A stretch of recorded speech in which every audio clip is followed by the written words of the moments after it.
Hey guys, this is Alex from Seek and Read, and today I'm going to discuss with you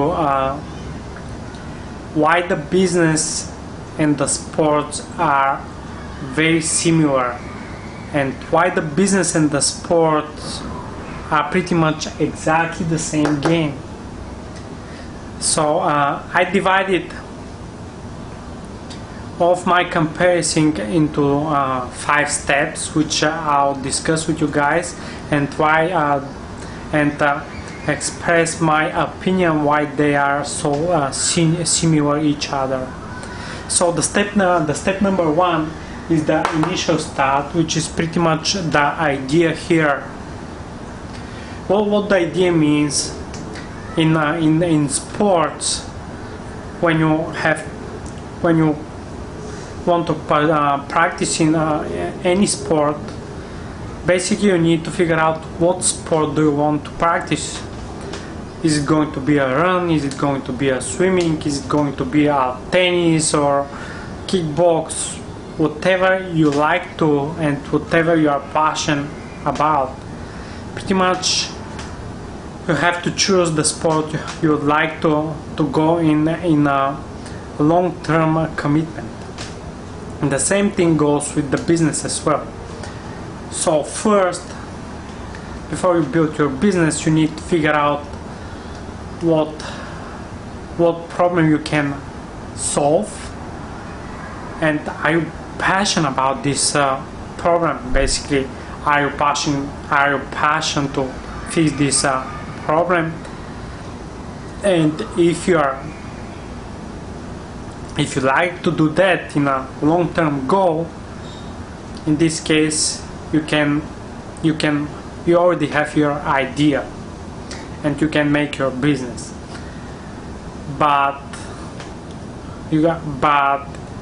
So that the second step is the commitment part.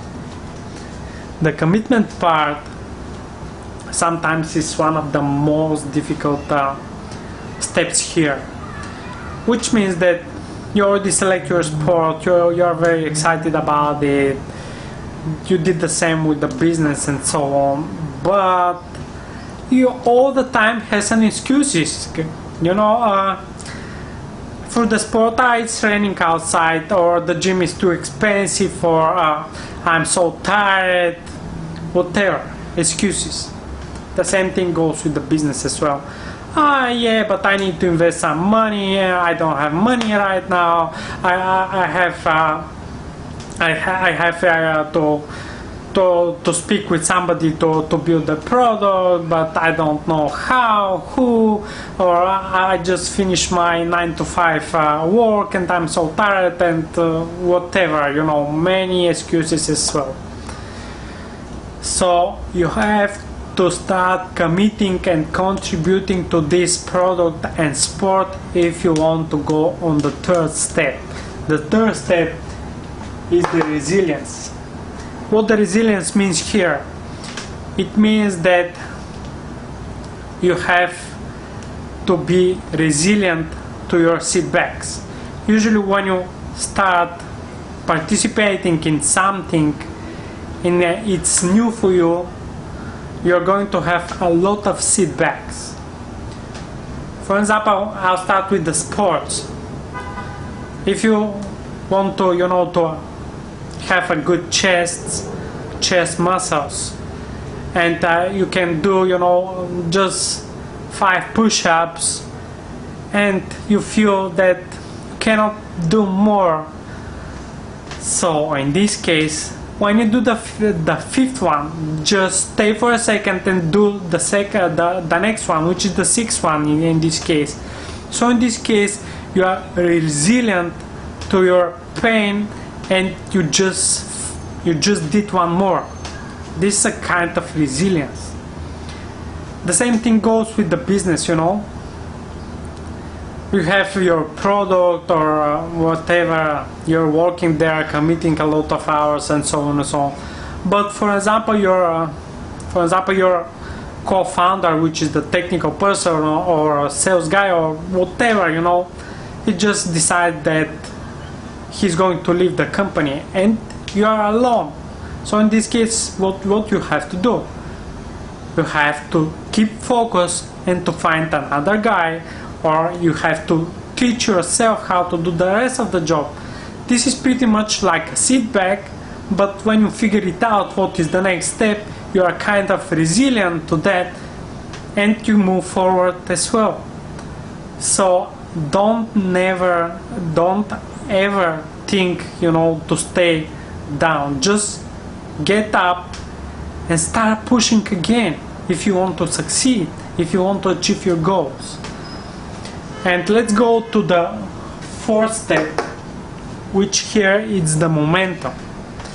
Momentum, it's a step where you are already good in your achievements. For example, you do 30 push-ups and you know that you can do more, but I need to do this thing a little bit slowly, like a marathon. Usually the whole game it's a marathon, but sometimes you have to do sprints. The idea here is that, as I already said, 30 push-ups, and you know that you can do more. So in this case, instead of 30, you do 35, 40 push-ups. In this case, you're going to build your strength in your body, and you're going to achieve a little bit more push-ups in a long run. Which means that sometimes you have to do sprints to achieve your goals a little bit faster. The same goes with the business as well. Your product is going very well, you have some clients, but you need one more sales guy to do, a little bit, to push a little bit more the sales part. So you have to hire a sales guy, and you need, to push on sales. So basically, instead of selling 20 products a day, you can sell 40 or 50 products a day, and just to push the market a little bit more. This doesn't mean that it will work for a long-term period. Sometimes it works, sometimes it doesn't work, but pretty much the game is marathon and then to sprints and then go back to the marathon, because the idea is that it's a long-term goal achievements here. And the last step here is the scaling. The scaling is a step where you're doing very good in the push-ups or whatever, you do 50 or 100, it's up to you. But your chest muscles looks exactly the same, and you want, to rip those chest muscles. What you have to do, in this case, you have to be a little bit more innovative. In this case, you have to do a different kind of push-ups, like a wide grip push-ups. You need to bring some dumbbells, some weights, and to start figuring out, different movements which you basically rip off your chest muscles.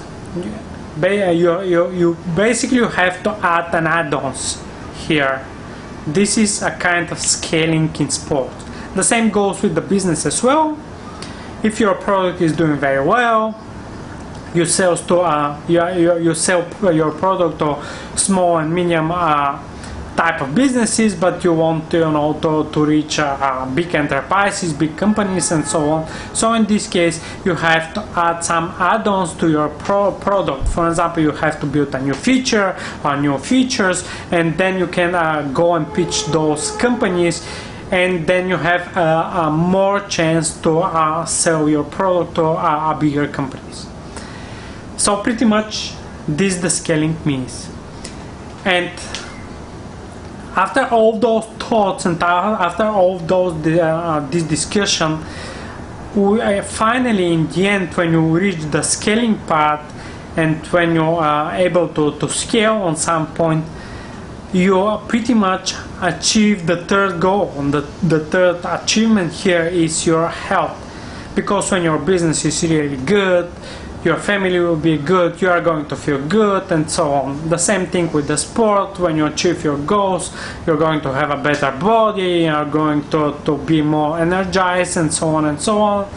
And you achieve your third goal, which is the health. pretty much you feel a little bit